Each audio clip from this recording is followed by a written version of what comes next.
Pasangan calon gubernur dan wakil gubernur Kalteng Nadal Shah Supian, Hadi memastikan akan menggugat hasil Pilkada Kalteng ke Mahkamah Konstitusi. Tim paslon tersebut mengklaim kehilangan sekitar 13.000 suara, akibat tak sinkronnya data formulir C1, hasil perhitungan suara di tempat pemungutan suara. Moses, tim paslon Nadal Shah SHD menegaskan, pihaknya menolak hasil pleno KPU Kalteng karena ketidaksinkronan data yang dikumpulkan para saksi. C hasil ya, dari C hasil yang memang dikumpulkan oleh saksi, kemudian kita tracking C hasil yang memang diupload sama KPU.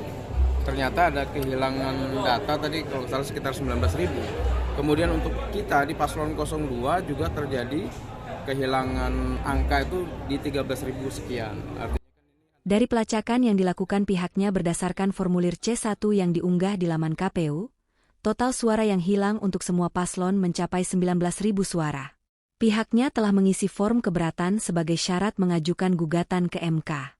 Sementara itu, rapat pleno rekapitulasi perolehan suara Pilkada Kalteng 2024 yang digelar KPU Kalteng, menetapkan Agustiar Edi sebagai pemenang Pilkada Kalteng dengan total suara 484.754. Disusul Nadal Shah SHD 468.925 suara, Willy Habib 279.426 suara, dan Razak Sri 67.385 suara. Selisih antara paslon 03 dan 02 tercatat sebesar 15.829 suara. Dari hasil rekapitulasi kabupaten kota di Kalteng, beberapa daerah sempat disoal. Di Kapuas, misalnya, paslon Willy Habib menolak tanda tangan hasil pleno karena dinilai banyak temuan berupa kecurangan secara terstruktur, masif, dan sistematis. Hal itu dinilai melibatkan oknum kekuasaan yang dapat mempengaruhi pemilih. Kemudian, di Kota Palangkaraya, saksi Nadal Shah SHD keberatan di tahap PPK Pahandut dan tidak menandatangani hasil pleno tingkat kota. Penolakan juga disampaikan saksi paslon Razak Sri yang menolak tanda tangan.